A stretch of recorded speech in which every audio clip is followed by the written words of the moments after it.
Assalamu алейкум достор, амансыздарбы? Сиздер менен кайрадан доктор Аманбаев. Бүгүн үй жаныбарлардын бирөөсү болгон мышык тууралуу, анын ден соолукка тийгизген пайдасы тууралуу айтып берүүнү туура көрдүм. Анткени чындыгында башкалардан айырмаланып, мунун бизге тийгизген оң таасирлери көп. Ишенбесеңиз, мышыкка кез келген учурларыңызды байкап көрүң, же болбосо интернеттен эле бир нерселерди көрүп атып мышыктын видеосун көргөндө жөн өтүп кетпей 10 секунд болсо дагы көрөсүз. Ал эми сизге терс таасирин тийгизгени болсо, бул эми эле үйдөн чыкканыңызда эртең менен алдыңыздан мышык өтүп калса, балким маанайыңыз чыгып калат.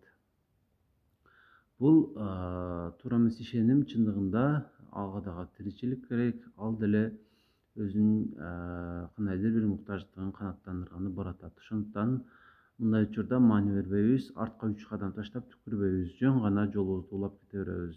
Бардык нерсе Кудайдан экендигине толук ишенели. Эми мышык бизге кандай таасир этет, кандай пайда берет? Биринчиден, бул кимдин гана болбосун маанайын көтөрөт. Балким мышыктан аллергиясы бар дегени бул аны жактыра бербеген адамдар үчүн бул анчалык эместир, бирок калган адамдардын баары мышыкты көргөндө үйдө болсо дагы, көчөдө болсо дагы маанайы сөзсүз түрдө көтөрүлөт. Ал эми адамдын маанайы көтөрүлгөндө анын ишке болгон жөндөмү дагы артат, адамдар менен дагы жакшы мамиледе болот, ден соолугу дагы жакшы, гормондор бөлүнүп чыгып, ден соолугу дагы жакшырат. Андыктан биринчи пайдасы ушул. Экинчи пайдасы, ушундай изилдөө жүргүзүлгөн, ага ылайык инфаркт менен жабыркап калган адамдарга мышыкты алып келгенде, ошол эме арасында жүргөндө мышык болбогон адамдарга караганда эртерээк айыгып кетишкен ошол адамдар.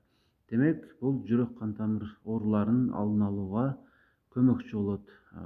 Демек, үйдө мышык кармоо сизге жана жакындарыңызга жакшы таасир этет. Маанайды гана көтөрбөстөн, инфаркт, инсульт жана башка ушул кан тамырга байланыштуу оорулар менен ооруп калуу мүмкүнчүлүгүн сөзсүз түрдө азайтат. Жана дагы муун оорулары менен ооругандарга дагы мунун пайдасы өтө зор.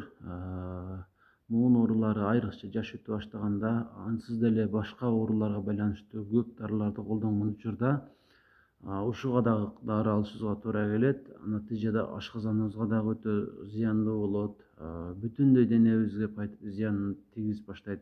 Ушундай учурда мүмкүн болушунча башка нерседен дагы дары дармек издеп калабыз, же болбосо шыпа издеп калабыз деп айтайын. Ошол катары мышыкты дагы көрүп, аны дагы колдонсок абдан жакшы болот.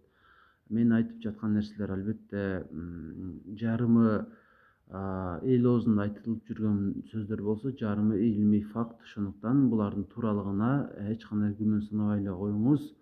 Мышык кырылдаганда уктап жатып, андан 18 герцтен 35 герцке чейинки толкун бөлүнүп чыгат. Ал эми адам үчүн 20 герцтен 120 герцке чейинки, 140 герцке чейинки ушу толкундар ден соолугуна өтө пайдалуу, айрыкча муундарына, сөөктөрүнө.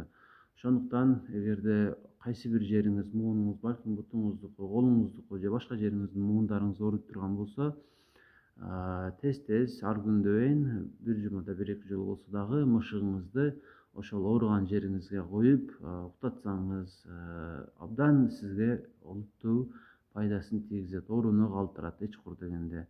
Бир койгондо 15-20 мүнөт коюп олтурсаңыз же жатсаңыз абдан жакшы болот.